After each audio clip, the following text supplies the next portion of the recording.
ETV Urdu में आपका खैर मकदम है। आप देख रहे हैं हमारा खुसूसी प्रोग्राम बिग बुलेटिन और मैं हूं खालिद रजा खान। आज बिग बुलेटिन में हम लेकर हाजिर हैं कि हिंद और पाक के दरमियान दोस्ती के दुश्मन कौन हैं।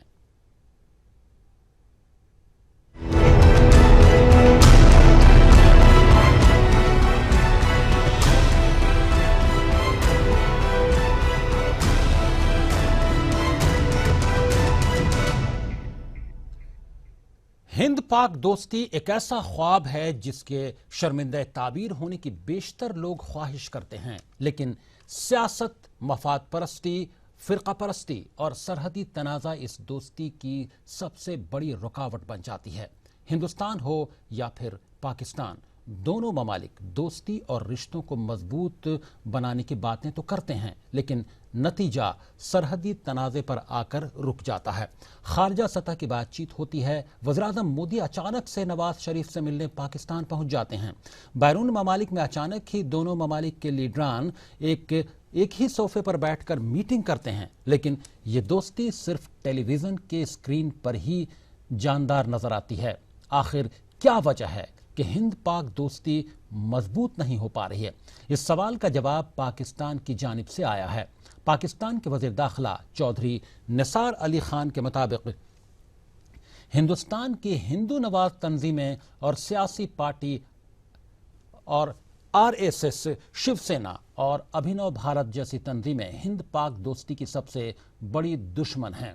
निसार अली खान ने सुषमा स्वराज पर हिंद पाक दोस्ती से मुतालिक बयानबाजी करते हुए सुर्खियां बटोरने के बजाय जाफरानी तंजीमों को काबू में करने का मशवरा दिया है। निसार अली वज़ीर खारजा सुषमा स्वराज के उस बयान पर रद्द-ए-अमल दे रहे थे जिसमें सुषमा स्वराज ने माना है कि कुछ ताकतें ऐसी हैं जो हिंद पाक के बीच अच्छे ताल्लुकात नहीं चाहते। निसार अली खान ने सुषमा स्वराज से खुलकर उन ताकतों का नाम लेने का मुतालबा किया है जो दोस्ती के दुश्मन बने हुए हैं। नाजरीन, अगर हम सिर्फ निसार अली के बयान पर ही फोकस करें और ये समझ लें कि हिंदुस्तान में ही हिंद पाक दोस्ती के मुखालफिन भरे पड़े हैं तो यह सरासर गलत होगा। अगर वाकई निसार अली खान हिंद पाक की दोस्ती में मजबूती चाहते हैं तो उन्हें भी अपने गरेबान में झांकना होगा। क्या निसार अली खान ये नहीं जानते कि जमात-उद-दावा, जैश मोहम्मद, तहरीक-ए-तालिबान जैसी सख्तगीर मुस्लिम तंजीमें हिंदुस्तान में दहशतगर्दाना कार्रवाइयों को हवा देकर दोस्ती की राह में कांटे बिछा रही हैं? क्या वो नहीं जानते कि जब जब हिंदुस्तान ने दोस्ती का हाथ बढ़ाया, पाकिस्तान में बैठी हिंदुस्तान मुखालिफ ताकतें मासूमों का खून बहाकर दोस्ती में दरार पैदा कर रही हैं? हम यहाँ फैसला करना नहीं चाहते और न ही यह हमारा काम है, लेकिन अगर हम इस बात को नज़रअंदाज कर दें कि ताली दो हाथों से बचती है तो सरासर नाइंसाफ़ी होगी। नाजरीन, हमारी आज की बड़ी बहस का मौजू भी यही है कि आखिर दोनों ममालिक के दोस्ती के दुश्मनों पर कंट्रोल करने में नाकाम क्यों हो रही हैं। तमाम मेहमान हमारे साथ गुफ्तगू में शामिल हो गए हैं। हमारे साथ मुंबई से बीजेपी के स्पोक्स पर्सन हैं शाइना एनसी, आपका खैर मकदम है हमारे खास प्रोग्राम में। शहजाद पूनावाला कांग्रेस लीडर हैं, दिल्ली से हमारे साथ बातचीत में शामिल हो गए, आपका भी खैर मकदम है। और बेंगलुरु स्टूडियो में हमारे साथ मौजूद हैं शशिकांत शर्मा जी जो वीएचपी लीडर हैं। और पाकिस्तान से हमारे साथ फोन लाइन के जरिए मौजूद हैं कामरान साकी जो सीनियर जर्नलिस्ट हैं। आप सभी का खैर मकदम है। हम अपने प्रोग्राम में गुफ्तगू को जारी रखेंगे और गुफ्तगू करेंगे, लेकिन इससे पहले हमें लेना पड़ेगा एक ब्रेक। फौरन हाजिर होते हैं।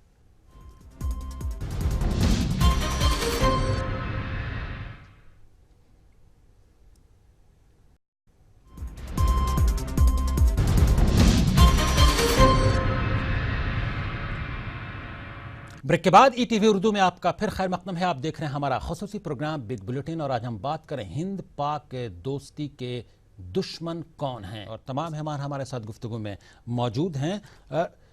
बीजेपी के स्पोक्स पर्सन है शाइना एनसी हमारे साथ मुंबई से मौजूद है बातचीत में। आप क्या कहेंगे शाइना एनसी, जो चौधरी निसार अली खान का बयान आया है, पाकिस्तान के वजीर हैं, उनका कहना है कि उन्होंने आरएसएस, बीजेपी और इस तरह की जो सफरनाइज्ड ऑर्गेनाइजेशन हैं उन पर तमाम इल्जाम आयद किए हैं कि असल दोस्ती के दुश्मन यही है, इन्हीं की वजह से हिंदुस्तान और पाकिस्तान के दरमियान रिश्ता बेहतर नहीं हो पा रहा है।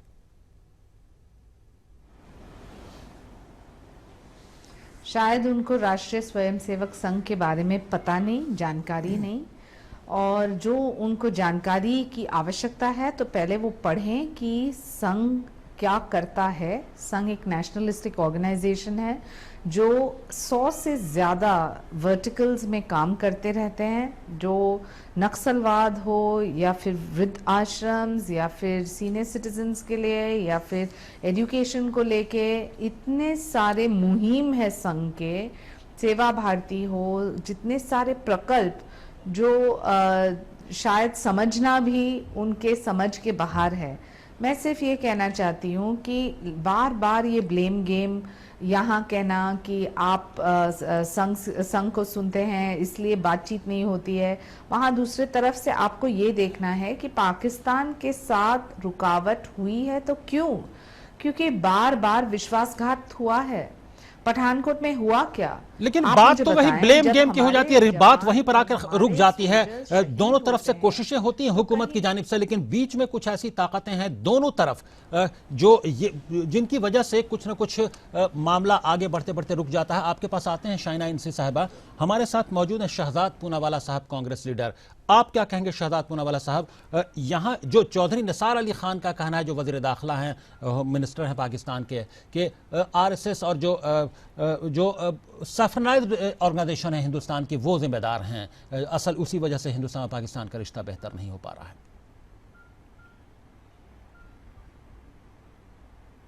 देखिए, पहले तो पाकिस्तान या पाकिस्तान के वजीर हमें हिदायत ना दे कि हमारे घर में जो तंजीमें हैं, चाहे वो RSS, बजरंग दल, VHP जो भी हो, और चाहे उनका जो भी इन्वॉल्वमेंट रहा हो किसी भी गैर कानूनी चीज़ों में भी, जो है सच्चाई है वो, पर उस पर हमें वो हिदायत ना दे। ये हमारे घर का मामला है, हम इससे निपट लेंगे। जहाँ तक बात है एक व्यापक तौर से कि भारत पाकिस्तान रिश्ते, तो निसार अली खान ये बता दे कि लश्कर तैयबा, ISI, जैश ए मोहम्मद, जमात उद दावा, जो सिर्फ भारत में नहीं पूरी दुनिया भर में यूनाइटेड नेशंस ने जिसको अंतर्राष्ट्रीय एक आतंकवाद का एक ठप्पा लगाया है, उसके बारे में पाकिस्तान आज तक क्या कर रहा है? जो सीज फायर वायलेशन होते हैं पाकिस्तानी आर्मी के द्वारा, उसके बारे में क्या कर रहा है पाकिस्तान?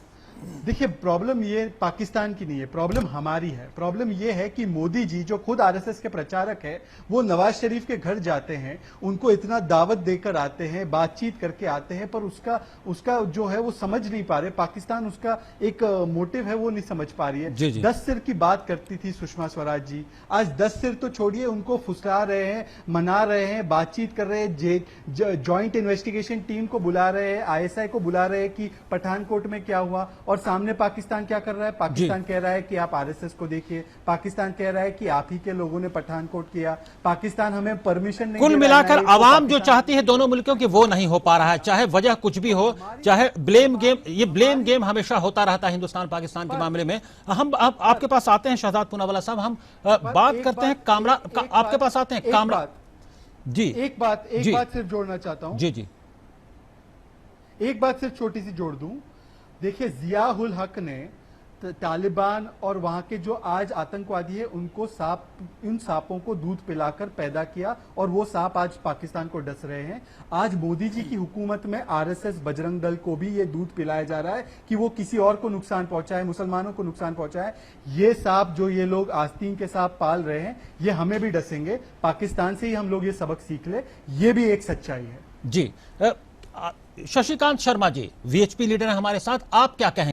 आपने अभी जो पूनावाला साहब ने जो बोल रहा था कि RSS और आज की तारीख में हिंदुस्तान में एक ऐसा संगठन है जिसकी तुलना पाकिस्तान में जो आतंकवादी संगठन है उनसे कर रहे, उनसे उन्होंने किया है। जब दूसरी बात ये करूंगा, जब हमारे घर में दुश्मन है तो भी दूसरों को क्या बोलना। आज तक ऐसी कोई भी घटना जिसमें RSS या विश्व हिंदू परिषद, बजरंग दल या किसी भी कोई भी हिंदू संगठन किसी भी आतंकवादी घटना में लिप्त हुआ हो, हमें एक बता दे। दूसरी बात, सांप की दूध पिलाने की बात तो यह है कि संघ ने जो काम किया है, खाली देश में नहीं विदेशों में जाके, नेपाल में इतनी बड़ी त्रासदी हुई, कौन पहुंचा? सबसे पहले संघ के कार्यकर्ता पहुंचे, वहां के लोगों के दिलहम लगाया, उनकी मुसीबतों में खड़ा अगर हुआ तो वो संघ खड़ा हुआ। पूनावाला साहब से मैं एक बात बता देना चाहता हूं कि इस तरह की बातें करके और माहौल को गंदा न करें, इसमें कोई सी तरह की कोई राजनीति नहीं होनी चाहिए। कि जिसमें आपका थोड़ा बहुत स्वार्थ दिखे। स्वार्थ बंद कर दीजिए, देश के हित में बात कर रहे, हिंदुस्तान में आप रहते हैं, हिंदुस्तान आपकी बहुत इज्जत करता है, तो कम से कम हिंदुस्तान के बारे में इस तरह की कोई भी बात ना करें। और रही मोदी जी की बात, तो मोदी जी की बात आप क्या करेंगे साहब, कि मोदी जी अगर यहां रह के मोदी जी ने संघ और हिंदू संगठनों को दूध पिलाया जिस तरह पाकिस्तान ने पिलाया था, पाकिस्तान जो पिलाया पाकिस्तान आज भोग रहा है।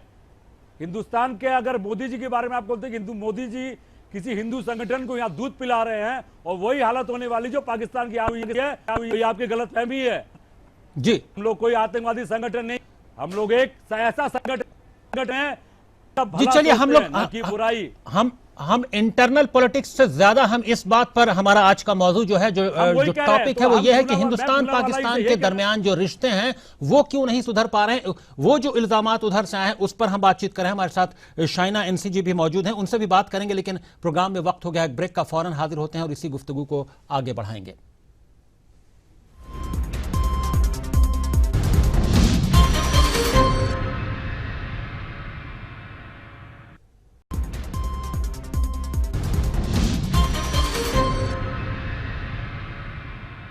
ब्रेक के बाद ईटीवी उर्दू में आपका फिर खैर मकदम है। आप देख रहे हैं हमारा खुसूसी प्रोग्राम बिग बुलेटिन और आज हम बात कर रहे हैं हिंद पाक रिश्तों के दुश्मन कौन। हमारे साथ बातचीत में मौजूद हैं बीजेपी के स्पोक्स पर्सन शाइना एनसी जो मुंबई से बातचीत में शामिल हैं, दिल्ली से कांग्रेस के लीडर शहजाद पूनावाला और बेंगलोर से हमारे साथ बातचीत में मौजूद हैं VHP leader Shashikant Sharma ji. Shaina NC साहबा, क्या वजह है कि हम बात कर रहे हैं, हम डोमेस्टिक पॉलिटिक्स की बात नहीं कर रहे हैं, हम बात कर रहे हैं कि जो पाकिस्तान की तरफ से इल्जामात आयद हुए हैं उस कंटेक्स्ट में हम बात कर रहे हैं कि चौधरी निसार अली खान ने कहा है उन्होंने अपने दामन में झांकने की कोशिश नहीं की कि उनके यहाँ कितनी दिक्कतें हैं, वो हमारे यहाँ इल्ज़ाम, लेकिन ये इल्ज़ाम जो उन्होंने लगाया है तो इल्ज़ाम आखिर वजह यह है कि आखिर ऐसी हरकतें हिंदुस्तान में क्यों होती रहती हैं इस तरह के ऑर्गेनाइजेशंस की जानिब से, चाहे वो उसका असर पड़ता है, उसकी वजह से दूसरों का हौसला बढ़ता है कि वो उंगली उठाएं, शायद इसी वजह से चौधरी निसार अली खान बोल पाए। हम इसका जवाब जानना चाहेंगे।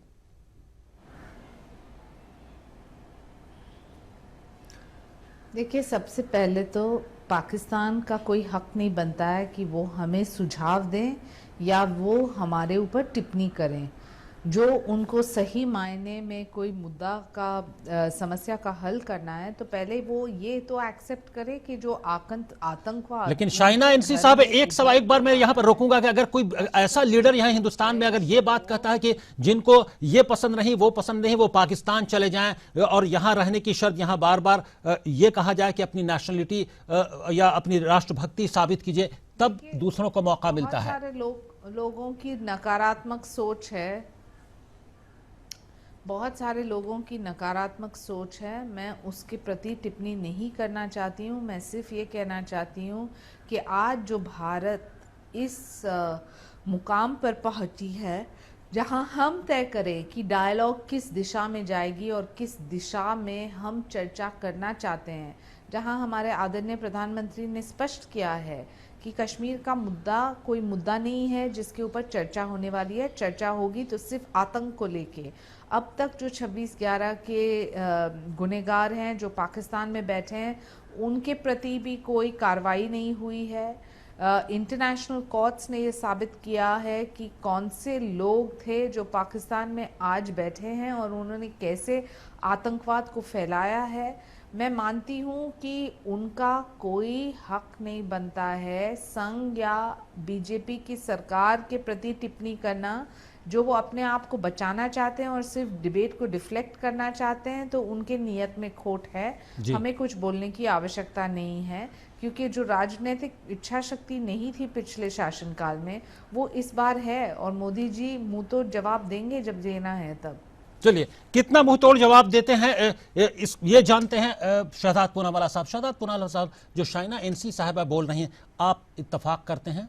इसमें दो चीजें हैं। पहले, पाकिस्तान जो है जो आतंकवाद पे हमारा फोकस रहना चाहिए उसको वो डाइवर्ट करने की कोशिश कर रहा है, कहीं और ले जाने की कोशिश कर रहा है। वो इल्जाम भारत पे ही डाल रहा है कि देखिए आरएसएस, संघ परिवार, इनकी वजह से जो है अमन का माहौल नहीं बन पा रहा। तो ये डाइवर्जन जो कर रहा है, मैं मोदी जी से पूछना चाहता हूं, आपकी प्रवक्ता कह रही है कि 26/11 पे कोई कार्रवाई नहीं हुई, फिर मोदी जी को पठानकोट से नवाजा गया कि पठानकोट का भी एक अटैक हुआ हमारे देश में, 2-3 हमले हुए जम्मू कश्मीर पंजाब में, फिर भी मोदी जी चले गए नवाज शरीफ से मिलने, उनके घर चले गए, उनकी शादी बारात में शामिल हो गए। तो क्या जरूरत थी? 10 सिर लाने वाले थे सुषमा स्वराज और मोदी जी, ये कहते थे जब ऑपोजिशन में थे। आज क्या हालत है? आज सुषमा स्वराज जी जो है प्रेस कॉन्फ्रेंस करके कहती है कि अमन शांति का हम लोग कोशिश कर रहे हैं, माहौल बने। ये बातें ऑपोजिशन में तो कभी नहीं कहते थे, कहते थे कि हम मुंह तोड़ जवाब देंगे। अब मुंह तोड़ जवाब देने का समय आया है तो पाकिस्तान हम पर इल्जाम डाल रहा है और मोदी जी केवल योगासन कर रहे हैं। और दूसरा सवाल पैदा होता है कि क्या ये सही है कि संघ परिवार, शिवसेना, आरएसएस ये जो देश के अंदर काम कर रही है, ये भी एक तरीके से आतंकवादी संगठनों की तरह ही, तंजीमों की तरह ही काम कर रही है। हाँ, वो सच्चाई है इसमें। आप समझौता एक्सप्रेस ब्लास्ट देख लीजिए, मालेगांव ब्लास्ट देख लीजिए, तमाम देश में जो दंगे होते हैं उसमें आरएसएस संघ परिवार के नाम आते हैं। गांधी जी की हत्या में गोडसे का नाम है, जो एक संघ परिवार से जुड़ा हुआ व्यक्ति था। तो इसमें दो राय की बात नहीं है कि अगर वहां पे तालिबान है तो आरएसएस और संघ परिवार यहाँ का देसी तालिबान है, पर वो हमारा अंदरूनी मामला है, उसमें पाकिस्तान हमें हिदायत ना दे। पाकिस्तान अपने घर के भीतर अपने गिरेबान में जाकर देखे। पर यह भी बात सच्चाई है कि जो पाकिस्तान में तालिबान बन चुका है और जो वहां का एक सांप बन चुका है जो उनको बार बार डस रहा है, वही चीज आज वीएचपी, बजरंग दल, संघ परिवार हमारे लिए साबित होंगे अगर हमने उन पे कार्रवाई नहीं जी। की। ये जान लेते हैं शशिकांत शर्मा जी, आप क्या कहेंगे? आखिर ऐसा मौका क्यों देते हैं वीएचपी, बजरंग, आप लोग के इस तरह की बातें उठें? आप ही की पार्टी का, आप ही का ऑर्गेनाइजेशन के लीडरान इस तरह के जहरीले बयान देते हैं, बेलगाम होकर बयान देते हैं जिसका कोई मतलब नहीं, जिससे माहौल खराब होता है। उसी वजह से चाहे वो डोमेस्टिक लेवल पे कांग्रेस को, दूसरी अपोजिशन पार्टियां हैं, उनको या पाकिस्तान को मौका मिलता है कि वो इस तरह की बात करें। पूनावाला, इसे मैं पहले पूछना चाहूंगा कि आप चाहते क्या है, आप बोलना क्या चाहते हैं? पहले आप अपना स्टैंड पूरा क्लियर कीजिए कि आरएसएस क्या एक आतंकवादी संगठन है, संघ क्या, विश्व हिंदू परिषद या बजरंग दल हिंदू संगठन क्या एक आतंकवादी संगठन है? पहले वो अपना स्टैंड क्लियर करे। ये दो नाव में पांव रखने की अब ये चाल अभी चलने वाली नहीं है। पूनावाला जी जो बात कर रहे हैं वो मैं बहुत अच्छी तरह समझ रहा हूं। वो आधा पाव पाकिस्तान में रखना चाहते हैं, आधा पाव हिंदुस्तान रखना चाहते हैं। मैं स्टैंड क्लियर करता हूं, ठीक है ना? ये हिंदुस्तान बर्दाश्त नहीं करेगा। जी, ये हिंदुस्तान में साहब, तालिबानी शब्दों का इस्तेमाल कृपया करके, मैं आपसे पहले बता रहा हूं, इस तरह का इस्तेमाल न करें। किसी भी हिंदुस्तान की किसी भी संगठन को आप तालिबान की तरीके से न जोड़े। जी पूनावाला साहब, आप बोलिए। कोई भी घटना कोई नहीं हुई है जिसकी बराबरी आप तालिबान से करें। हमारी ऐसी कोई भी घटना अगर आप बता दें कि तालिबान से, मालेगांव ब्लास्ट, एक भी एक्यूज क्लियर हुआ कि मालेगांव ब्लास्ट में किसी हिंदू संगठन ने किया था? हिम्मत है सुनने की? हमारे अंदर बहुत हिम्मत है सुनने की। हम दो पांव में राव लेके नहीं चलते जिस तरह आप चल रहे हैं। जी, एक पाकिस्तान में, एक हिंदुस्तान में। आप जवाब सुन लीजिए खालिद साहब। जी जी जी, शशिकांत शर्मा जी, उनसे सुन लेते हैं हम शहजाद पूनावाला साहब क्या बोलते हैं। पहले तो 2 दिन पहले सनातन संस्था नाम की एक जो तंजीम है उसके लोगों को गिरफ्तार किया गया। 3 यहाँ पे जो हमारे लोग थे, नरेंद्र दाभोलकर, पानसारे और दूसरे एक व्यक्ति थे जो हिंदू रैशनलिस्ट थे, उनको मारने की उसमें केस में पकड़ा गया है। आप कह रहे हैं मालेगांव ब्लास्ट में किसका नाम है? साध्वी प्रज्ञा, असीमानंद, लेफ्टिनेंट कर्नल पुरोहित का नाम समझौता एक्सप्रेस ब्लास्ट है। आज भी एनआईए की चार्जशीट और सीबीआई की चार्जशीट दोनों ये कहती है कि कर्नल पुरोहित इसके पीछे है। मेरी बात सुन लीजिए, आज की चार्जशीट के बारे में मैं कह रहा हूं, आज भी सीबीआई की और एनआईए की चार्जशीट है। दूसरी बात, मैं किसी हिंदू, एक तो बात आप समझ लीजिए कि हिंदू तंजीम और संघ परिवार में बहुत फर्क है। संघ परिवार अपने आप को हिंदुओं का ठेकेदार ना समझे इस देश में। आप, ये संघ परिवार है जिसने गोडसे को समर्थन दिया और गोडसे ने गांधी जी को मारा। क्या आप इससे इनकार करते हो? क्या वो एक आतंकवादी हमला नहीं था?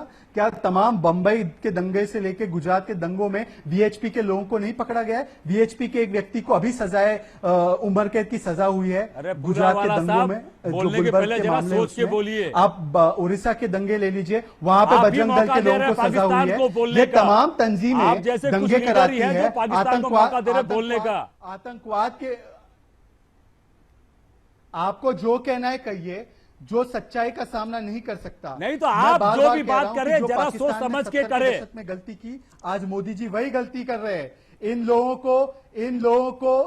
को कानून के दायरे में, इन लोगों को कानून के हिसाब से अगर डील नहीं करेंगे, अगर संघ परिवार को खुली छूट देंगे और वो लोग दंगे कराएंगे, आतंकवादी घटनाएं कराएंगे, तो ये जो है। चलिए आप लोगों के पास आते हैं, शाइना एनसी से जान लेते हैं। शाइना एनसी जी, हम बहुत ही हमारे पास वक्त की कमी, हम ये जानना चाहेंगे आपसे कि क्या जिस तरह से लीडरान बेलगाम होकर, चाहे वो आपकी मिनिस्ट्री के कैबिनेट के मिनिस्टर्स हो, पार्टी के लीडरान हो, वो बेलगाम होकर बयान देते हैं और माहौल खराब करने की कोशिश करते हैं, तब इस तरह की बातें उठती हैं और दूसरों को भी मौका मिलता है। क्या ही अच्छा नहीं होता कि अगर नरेंद्र मोदी साहब, वज़ीर आज़म साहब खुद उन लोगों को रोकने की कोशिश करते और उन पर लगाम लगाते, उनके खिलाफ सख्त कदम उठाते? देखिए, कोई टिप्पणी से माहौल थोड़ी ना खराब होती है, नियत से माहौल खराब होती है। और वो नियत पाकिस्तान के नियत में खोट है, भारत के नियत में खोट नहीं है। हमने क्या कहा कि सबसे अहम मुद्दा है कि आतंक को ख़त्म करने, और आतंक का कोई मज़हब नहीं होता है, आतंकवादियों का कोई मज़हब नहीं होता है। और कहीं ना कहीं जो आप डिनाइल मोड में हैं, जहां आप ये भी स्वीकार करने के लिए तैयार नहीं कि जैश ए मोहम्मद हो, लश्कर ए तौयबा हो, इतने सारे संगठन जो आपके यहाँ उभर के आ रहे हैं, और जहां आप ये कह रहे हैं कि नहीं हमारा कोई लेना देना नहीं पठानकोट से, तो भारत की सरकार यकीनन पाकिस्तान को भी अपने दामन में झांकना होगा कि वो क्या कर रहे हैं। यकीनन हिंदुस्तान पर उन्होंने उंगली उठाने की कोशिश की है, लेकिन पहले अपने दामन में पाकिस्तान झांके कि उनके यहाँ क्या हो रहा है, उनके यहाँ सख्तगीर तंजीमें हिंदुस्तान के खिलाफ क्या कर रही हैं। हमारे प्रोग्राम में वक्त खत्म हो गया है। तमाम मेहमानों का शुक्रिया अदा करेंगे बिग बुलेटिन में शामिल होने के लिए, बहुत बहुत शुक्रिया। बिग बुलेटिन में अभी बस इतना ही। अब खालिद रजा को दीजिए इजाजत, मगर आप देखते रहिए ETV उर्दू।